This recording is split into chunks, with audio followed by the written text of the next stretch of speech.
Let me introduce the students that are here to participate in tonight's discussion. First is Guy Waldvogel from Switzerland. Guy must have been thinking the other day when he walked home from school about some of the hard questions on Switzerland he couldn't answer. Anyway, he walked right into the living room of the wrong house. When the hostess saw him coming in, she gave a slight scream. I guess she knew more than Guy did about unauthorized entry. Anyway, it's true that you sat down and had coffee with her and explained who you were and yes, well, at the first moment she didn't agree very much with what I did, but she understood it at the end. Was it the house next to your host family, or how did it happen? Yeah, the next block. Wonderful story. Sabine Specht comes from Germany, and it's been no help to anybody that the delegate from Germany as well as the delegate from France are both called Sabine. You call Sabine and both France and Germany come. Maybe that's one good step toward the unification of Europe. Willy Waldvogel from Belgium has gained 18 pounds since he's been here. He admitted tonight that he now tips the scale at exactly 170 pounds. Here's our other Sabine Ewald from France, and finally George Kochetkov from Yugoslavia. I don't know how you've charmed your host families in the way you have, George, but I just got a letter today that said in the last 2 weeks nobody had ever even been able to beat you to the door first to open it. You're always there pulling people's chairs out for them, and that you're the politest person they've ever seen. Oh, wow. My congratulations to you. Before we begin our discussion, there's an article in the current TV guide on this program from 41st Street to Pakistan. Could have gone even farther around the world, but it gives some of the inside of what goes on in the studio just before the program goes on the air. Well, now our question, will Europe ever unite? How do you want to start? George, I really don't quite see your point. I think that if Europe unites, it will be much more a help for ending the Cold War. Well, I agree with you, but I think that the Europe must be united as a whole, because if we talk only about the unification of Western Europe, then we'll create new strong bloc, and I think that it will arise the dangers of war. Yes, but don't you think that if you start with from a little spot, like United States of America did, for instance, they started with a few states and they grew up, and now they're nearly 49. I think the 49th is coming in Hawaii, if it comes in. It hasn't yet. Oh, it hasn't yet. Well, I mean, why don't try the same thing in Europe? Well, you see, Sabine, that conditions when United States were created were different than they are still now in Europe. And you know that Soviet Russia and Eastern satellite will be afraid of one strong United States in Europe. Don't you think it'd be good to fighten them for once? I don't know. Sabine, you said that you didn't agree with me, but don't you see that the splitting up of Germany is really a symbol how whole Europe is parted? The big difference between East and West, and you said that you first have to unite West Europe, but we speak about whole Europe. And therefore I think first Germany must be united. So you say the line of Europe is between, the line of Europe is when Germany is not united very near to France. And don't you think it would be better to unite Germany first to form a real bloc and not to have the big difference between East and West? Of course it would be much better. I mean, if we could unite Western Europe first, and then when we're strong and powerful, we try the discussion with the Russians, and then I mean, we could do something. You see, we all agree that we can't help uniting Europe. If each country is too small, Europe in itself is too small in the big world to stay like that. We have to be strong, but we have to be strong against the Russian. We have to start at the beginning. I mean, you can't. Now, isn't the beginning done already? How? Yeah, what did you want to say? I think we have a wrong point of view, because if you want to unite Europe, it's not on the basis and with the purpose of fighting Russia. I don't see why. But I think the purpose of a united Europe is to raise the standard of living within Europe. And that's another purpose. I don't think that we have to erect a dam against communism. But we have our problems within the country, within the Europe. And that these problems have to be improved. United Europe to have is not only because of political reasons, but also of economic and other reasons. No, not one European country alone can do anything now, because after the war everything had been down so far. If we have a united Europe, we can afford big things in Africa, or perhaps even in Asia. Let me ask you this. Do you think that NATO is a step toward greater unification in Europe? Not in my idea, because NATO is definitely against Russia. And I don't think that the purpose of a united Europe is to erect a dam against Russia, but it's for solving the problems. We have a very unhealthy situation now in Europe, because we need the help of United States, and we got I don't know how many millions since the war ended. Now, if Europe could be united, I think within years we would be able to support ourselves and to live on our own without the help of another countries. Do you think, let me just ask one question on this subject, George. Do you think that America, the United States, has pressed too hard for unification in Europe, or not hard enough? No. I think they did in one way, but one thing which we can need and which we can use from the United States is what I saw here, the idea of cooperation. Because in United States, for instance, if you want to say it in just one statement, United States is composed of 180 millions of people, while in Europe we are divided in 200 millions of people. That's not quite the same. United States is composed of 180 million people. Europe is divided. That's Yes. a pretty good way to put it. Now, I think speaking as a European, the pressure was a bit hard, but speaking as a German especially, it wasn't, because we knew that we needed it, and we could have never done so much without it. Any reactions on that? Well, I have quite a reaction. It's the fact that what Guy said about the NATO. Guy told me a few days ago that he didn't know exactly what was the NATO, and he's speaking of it now. He's probably Yes, learned. but He's been doing Yes. some homework. I have read quite a lot about it, and I have my opinion now, and I read all this in the school where I was before, all the papers they had about United Europe, and that's how I made my point. Is it true that the questions you get asked in your host schools make you learn lots more about your own country and your own Yes, continent it than helps, you knew? yes. Now, George, you wanted to make a point a Well, moment ago. One of the reasons for the unification of Europe is a peaceful world. And I think that NATO is not the way for the peaceful world. Because That's what when- I when- wanted to Wait, let excuse him me. finish, Sammy. Excuse me. You know, the NATO has some reasons, ideological and political, namely the fighting against the communism. Well, you know that the war in present is an absurd, and the ideological war even more. You say war is absurd. Sure. Now, George, Absurd. no, excuse me. George, but the communist countries have their forces too, and I'm sure that they have far more. We are going to have 12 divisions, and the communist countries together have 220.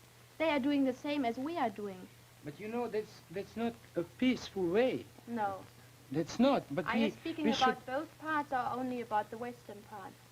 Well, we should find out the way, peaceful way, you know, because then if we create another bloc in Western Europe, then the danger of world will arise. But Well, George, but you know that the NATO is a pact, and it's written nowhere that it is against the communists. Yes. It is written against an eventual aggression, and the eventual aggressor now could only be the communists. The Soviet bloc, that's the only bloc that is possible. Yes, Well- and don't you think that if the countries feel they are protected against the war, they will say, well, it's all right, we're protected. Let's think of something else, and they'll prepare the peace by, in the economical way or I don't know, cultural way or. But we can't. You see, that's the organization which is formed from above. But the United Europe will be should be the consequence of the relations between European countries.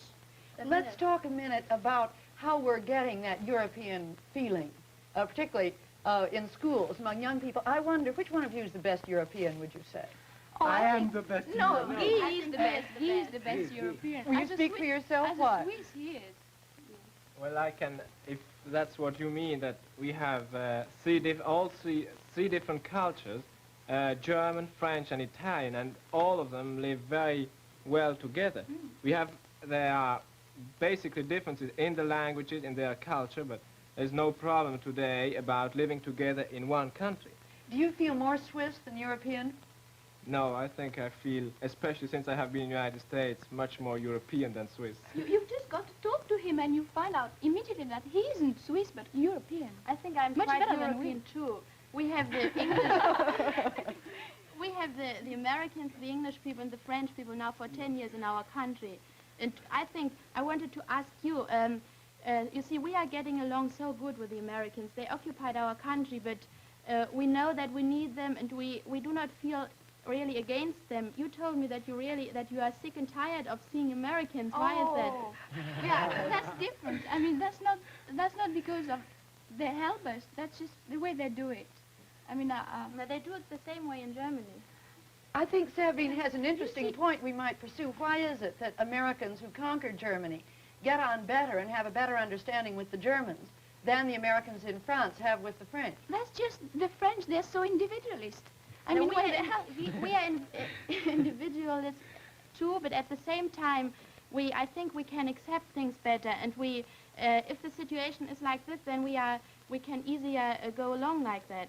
For instance, the influence of the Americans on the German youth is very much all like the American music, all mean like cowboys no, not cowboys, not so extremely, but as a whole seen as is. And many Germans like to be like French. Many Germans like to be, for instance, like Americans.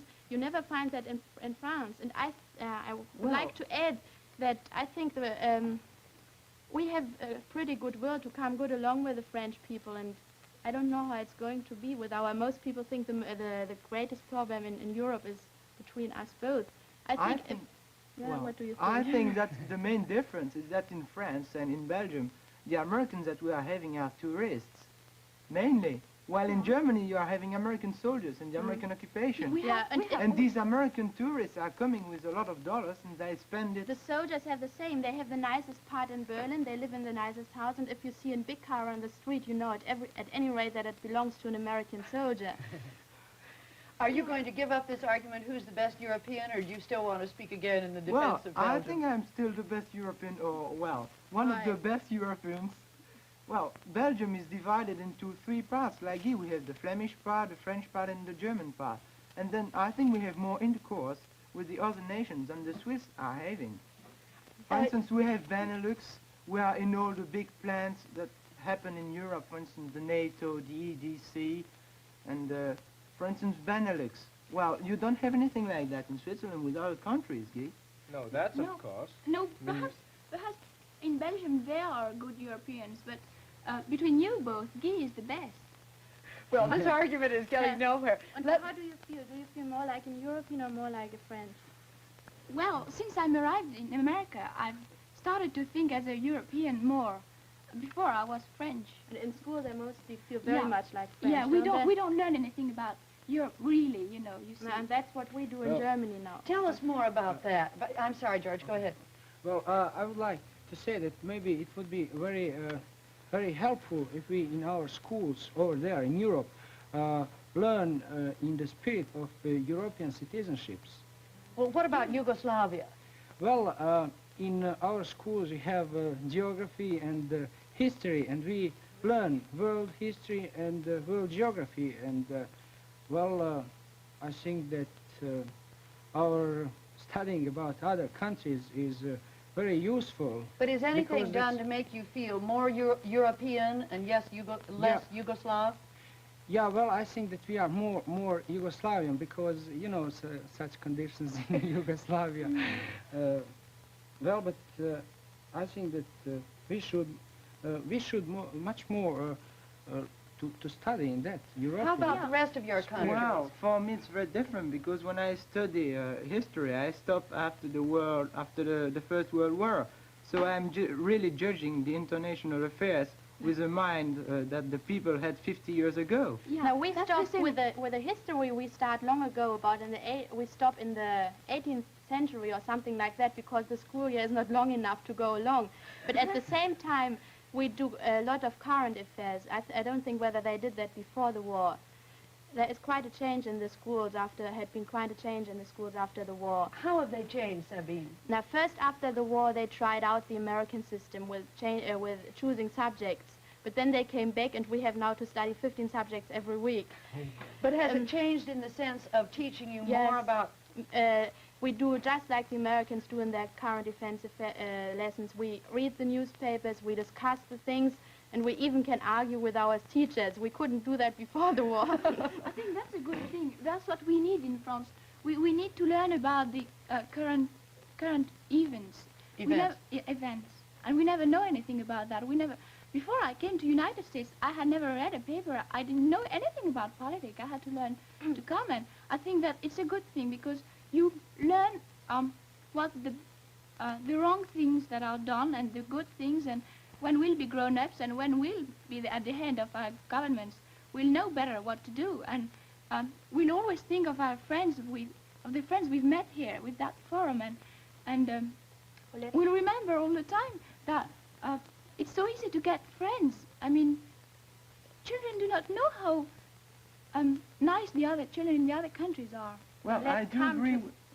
Let's come back to the United Europe. We wanted to know. Well, that's But what this is I all wanted to say. We have very strong barriers with these history courses and these differences of languages.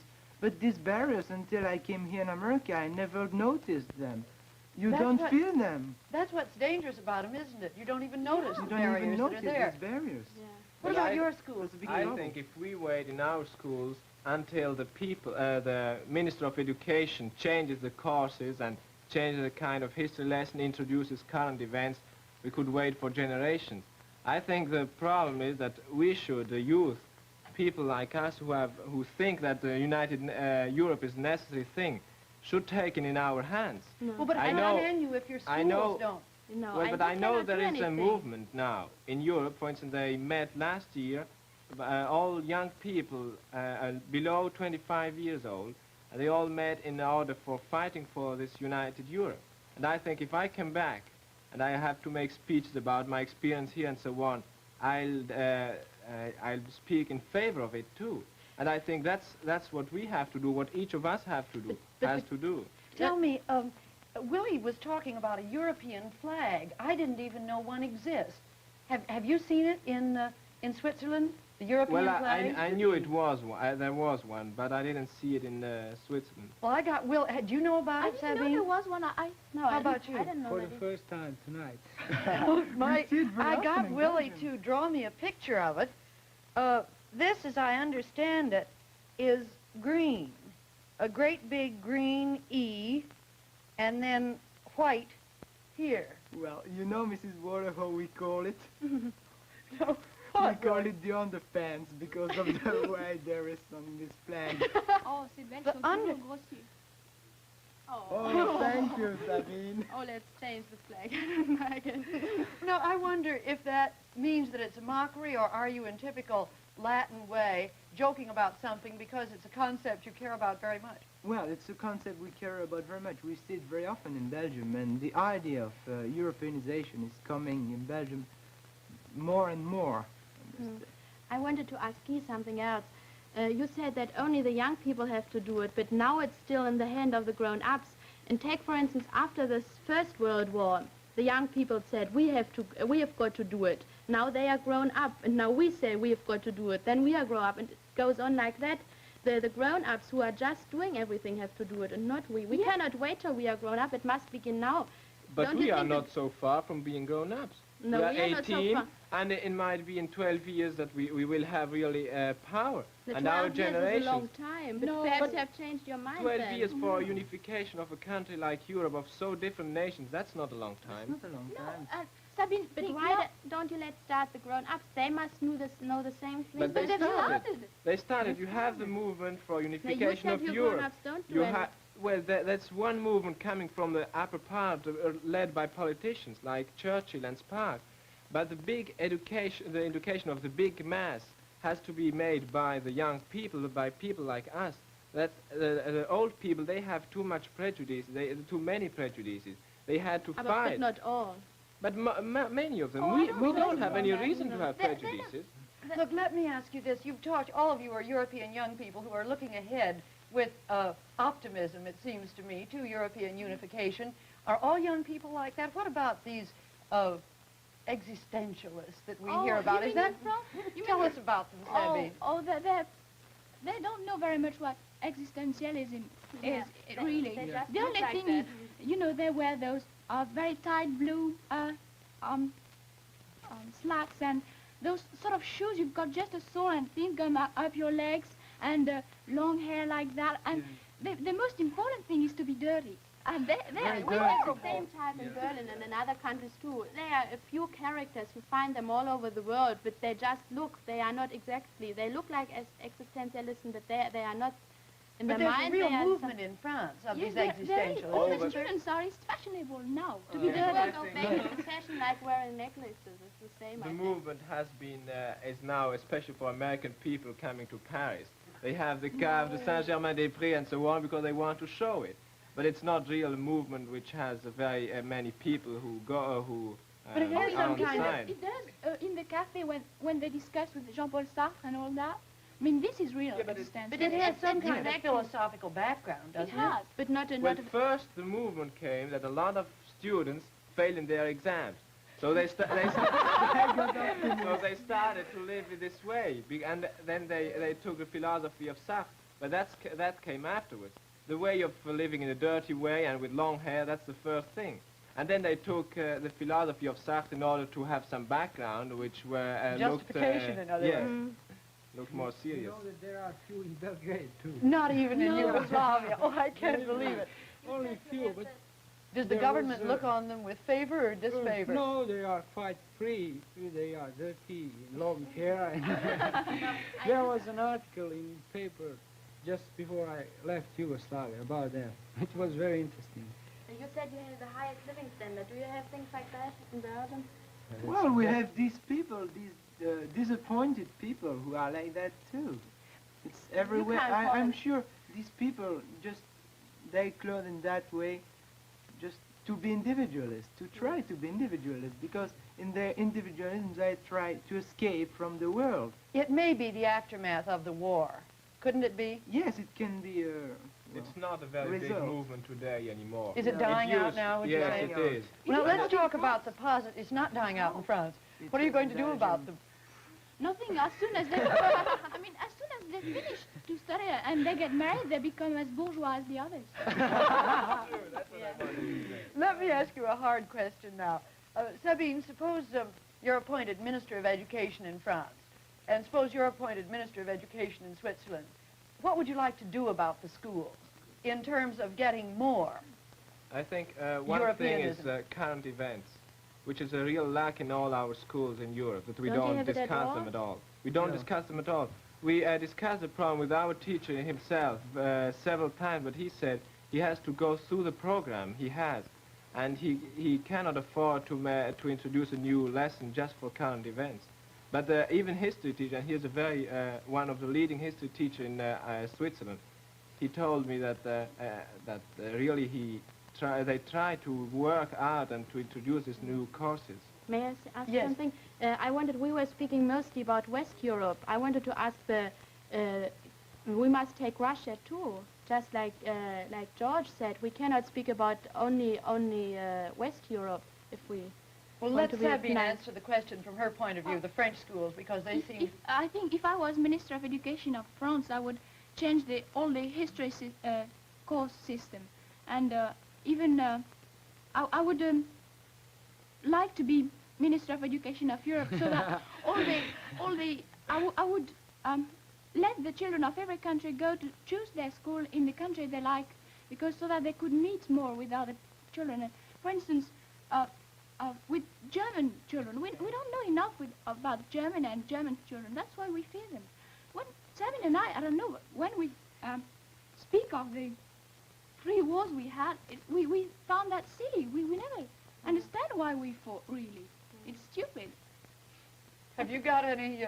Well, if I were the Minister of Education in Belgium, I should introduce a course of social studies. This course of social studies in my last school where I went in Berkeley, well, it was terrific. I was always in this course because it was very interesting for me. It was unusual. to see these people discussing of current events, and I think it brings us a good idea of what would be Europe. Sabine, I'm afraid we're going to have to reserve to another program the matter of the unification, the broader unification of Europe with the Russian countries and the West. Now we've only got about a minute left. I wonder, in conclusion, if each of you would like to, maybe this isn't fair, would you like to suggest what you would give as a Swiss to further European unification?